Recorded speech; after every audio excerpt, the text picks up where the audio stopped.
Welcome back to Super Sentai Review, episode number 208. This one discussing episodes 4 through 6 of Gekiranger. Now, episode 4 is two big things this one.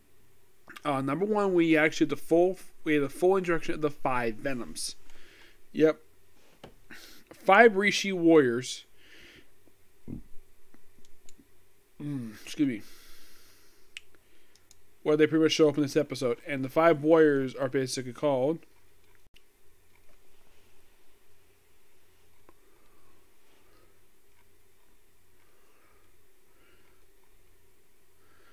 Benefits. We have Kanabaru, Moria, Sirotsu, and Mogra and Bracco.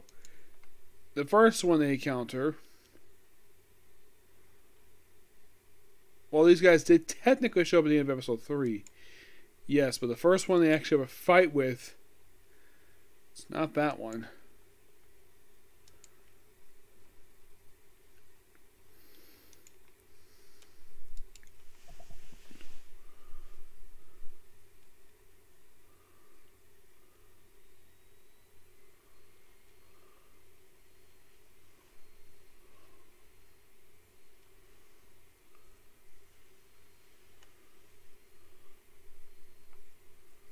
Yeah, Komodo is the first one they take on in episode 5. And 6, they take on Moria, who basically is known for wall crawling. Like he's a spider. So, it basically causes rampage. There's also a thing in this episode where they try to do a whole thing with figure skating move. We have a debut of a one-shot character who is a former figure skater who's now a coach. And of course, they kind of taught this move. Apparently, also Jan is apparently the one who actually gets the whole practice thing. Then he texts basically texts the enemy, and of course they gotta fight them.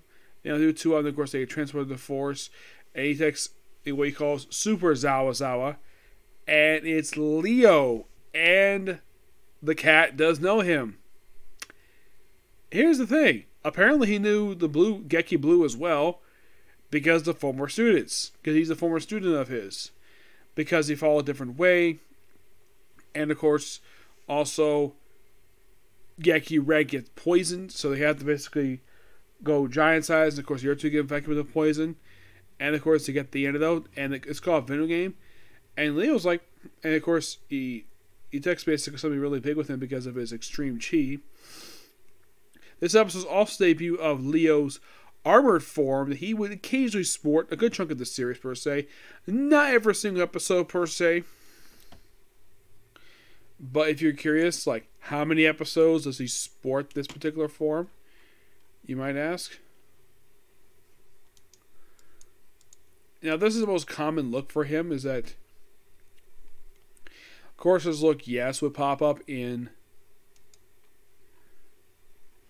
Jungle Fury. Yeah, 4 was the first time he assumed this. He also assumed this in episodes 7, 9, 11, 13, 16, 17, 19, 21, 23, 26, 30, 32, 33, 35, 39, 40, and 47, 48. Yeah, and apparently, like, the only people he actually would send himself were the 5 Venom Beasts and these machine soldiers.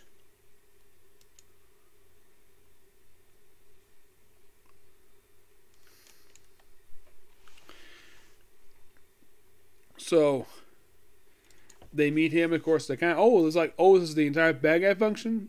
At this point it is. So, Leo sees the potential in Geki Red, something is off with him, so he's had to leave. He is seeing him again for the next couple episodes. So, of course, in this piece, the whole thing with him is that he's faster than, of course, Geki Yellow.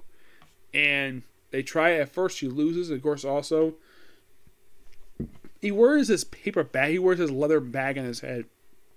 And the reason? Because he's embarrassed by his face. Anybody that sees his face has to die.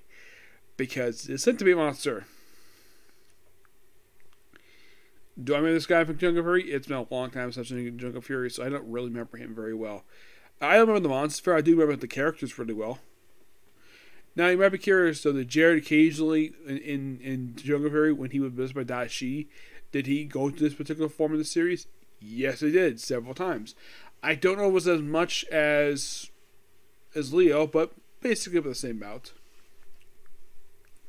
Though, of course, Ring of Hero was basically famous for its episode count being one of the more shorter series of the series seasons, and that's not the fault of the story. No, it's actually the fault of Disney for doing that. It started, I think it started right after, I think it was SPD, where the last few series were 32 episodes instead of being the usual 38 or maybe 40 plus. They should have been 40, but no, they have been 32 episodes, which is, yeah, it's something basically that, well, Neil Simon to kind of fix it, but having this series be a little longer. This one's roughly 40 episodes, by the way. Yep. So, it's basically about giving her character, Gekiel, and of course a little bit Geki Red, where he's basically his buzzing his head turns out it's actually anxiety, and they go over by just focusing on the task in hand. Okay. Not exactly how it works, but just takes a bit of time. And then next episode is simply put an episode where it focuses on Geki Blue, where it reveals he was actually a former painter before he became a Gekiranger. How? We have this art dealership where we learn about his painting, and he says it's not finished, it's missing emotion. The emotion was actually a flower he added a little bit later to the painting. Of course, the gecko, of course, they used the cleaning train thing to give him an idea to take on the Geki monster, and he eventually does. First, he browses him first before the training, of course, it doesn't work too well, though he's able to knock him off briefly. And apparently hates him in the ground. And they also explained that he uses Rishi to climb the walls. I'm like, did the creator of the series rip off Naruto with that? Yes, because that's a move from Naruto. I know, because I do there too. I guess Rishi is a version of Chakra. Yes. Because that's Chakra Walk, what he's doing. And apparently he likes doing it, okay? But definitely was a good character piece for...